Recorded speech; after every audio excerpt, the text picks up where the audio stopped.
Super exclusive news చూస్తున్నాం. 2024 ఎన్నికల్లో సాధించిన ఘన విజయం తర్వాత 2025 సంవత్సరం జనసేన పార్టీ ఎలా గడిచింది? కేవలం కూటమిలో భాగస్వామిగానే మిగిలిపోయిందా, లేక తనదైన ముద్ర వేస్తూ ఒక ప్రత్యామ్నాయ శక్తిగా ఎదిగిందా? ఈ ఏడాది పార్టీ ప్రస్థానాన్ని విశ్లేషిస్తే సమాధానం స్పష్టంగా కనిపిస్తోంది. గ్రామాల్లో పెరుగుతున్న ప్రభావం, ఎస్సీ ఎస్టీ గిరిజన ప్రాంతాల్లో విస్తరిస్తున్న ఆదరణ, సంస్థాగతంగా పార్టీని బలోపేతం చేసేందుకు తీసుకుంటున్న నిర్ణయాలు, ఇవన్నీ 2025లో జనసేన బలమైన పునాదులు వేసిందనడానికి నిదర్శనం. ఈ సానుకూల ప్రస్థానంతో పాటు పార్టీ భవిష్యత్ వ్యూహాలు ఎలా ఉండబోతున్నాయి, పవన్ కళ్యాణ్ నిర్ణయాలు ఎంతవరకు లభించాయి అనే వాటిపై మరింత సమాచారం మా కరెస్పాండెంట్ రాజ్ కుమార్ అందిస్తారు. రైట్ రాజ్ కుమార్, చెప్పండి.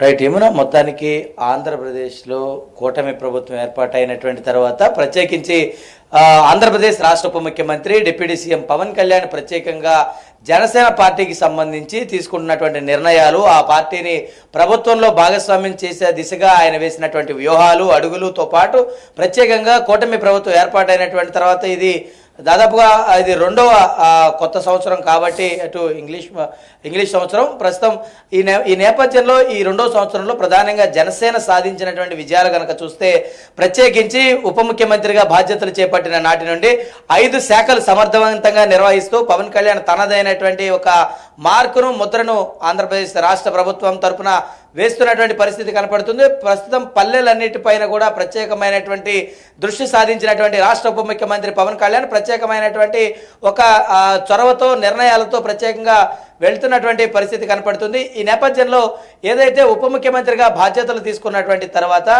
ప్రత్యేకించి పల్లె పండుగ కార్యక్రమాన్ని ఆయన ప్రత్యేకంగా ప్రారంభించారు. ఈ పల్లె పండుగ కార్యక్రమాన్ని కనుక ఒకసారి చూస్తే ఇటు గ్రామానికి సంబంధించినటువంటి బీటీ రోడ్ల నిర్మాణం కావచ్చు, ఇంకుడు గుంతలు కావచ్చు, గోశాలల నిర్మాణం కావచ్చు, వీధి దీపాలు కావచ్చు, పంచాయతీకి సంబంధించి దాన్ని పూర్తిగా ఆ పంచాయతీని అభివృద్ధి చేసే పదంగా నడిపించడం కోసం కేటాయించినటువంటి నిధులు, చేయడానికి కావాల్సినటువంటి అభివృద్ధి కార్యక్రమాలు అన్ని విధాలుగా కూడా జనసేన పార్టీ ఆధ్వర్యంలో అటు ఉప ముఖ్యమంత్రిగా బాధ్యతలు తీసుకున్న పవన్ కళ్యాణ్ ప్రత్యేకించి పార్టీని భాగస్వామ్యం చేసినటువంటి విధానంతో ఈ వ్యూహాలన్నింటినీ అమలు చేసి ప్రత్యేకంగా పల్లెలన్నింటినీ కూడా అభివృద్ధి చేసేటువంటి దిశగా పవన్ కళ్యాణ్ నిర్ణయాలు తీసుకున్నట్లుగా కూడా తెలుస్తుంది. మరొక వైపు ఏదైతే ఇటు అటవీ శాఖ మంత్రిగా కూడా పవన్ కళ్యాణ్ ఉన్నారు కాబట్టి ప్రత్యేకంగా అటవీ శాఖ మంత్రిగా ఏదైతే ఇటు ఉత్తరాంధ్ర ప్రాంతంలో కావచ్చు, ఇటు రాయలసీమ ప్రాంతంలో కావచ్చు ప్రత్యేకమైనటువంటి కొన్ని నిర్ణయాలతో, అంటే ఇటు అడవి ఏనుగులు ప్రత్యేకంగా పంట పొలాలని కూడా నాశనం చేయడానికి వచ్చేసి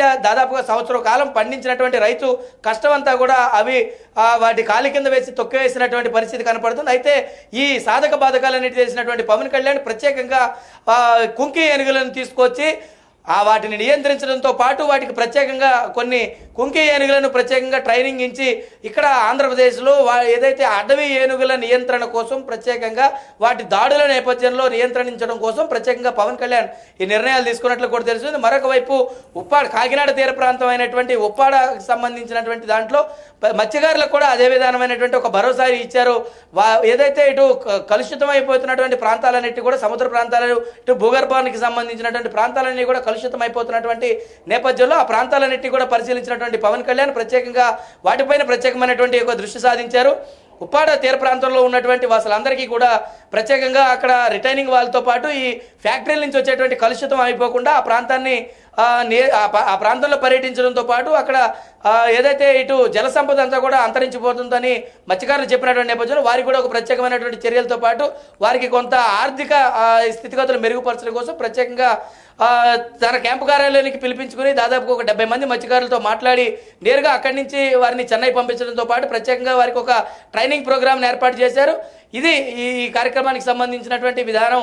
అదేవిధంగా ఇటు ఉప ముఖ్యమంత్రిగా బాధ్యతలు తీసుకున్నటువంటి తర్వాత అనేకమైనటువంటి విప్లవాత్మకమైనటువంటి మార్పులకు శ్రీకారం చుడుతున్నారు. ఇప్పటికే పల్లె పండుగ 2.0 కూడా ప్రారంభమైంది. ప్రతి ఒక్క గ్రామాన్ని కూడా అభివృద్ధి చేసేటువంటి దిశగా రాష్ట్ర ప్రభుత్వం అడుగులు వేస్తూ వస్తుంది. అటు సనాతన ధర్మానికి సంబంధించినటువంటి అంశాలు కూడా ప్రభుత్వం తరఫున ఆయన బాధ్యతలు తీసుకున్నారు. ఇటు లడ్డు కల్తీ వ్యవహారం అయినా, లేదంటే ఆలయాలకు సంబంధించి చేస్తున్నటువంటి అభివృద్ధి కార్యక్రమాలైనా ఏవైనా కూడా పవన్ కళ్యాణ్ తనదైనటువంటి శైలిలో ముందుకు వెళ్తున్నారు కాబట్టి ఖచ్చితంగా తన మార్కును ఈ 2025 సంవత్సరంలో చూపించారని చెప్పాలి. ఖచ్చితంగా జనసేన పార్టీ ఈ 2025 సంవత్సరం చాలా తన పార్టీకి సంబంధించి కూడా హిట్ అయినటువంటి విధానంగానే చూడొచ్చని చెప్పుకోవచ్చు. ఏమన్నా రైట్, థ్యాంక్ యూ రాజు.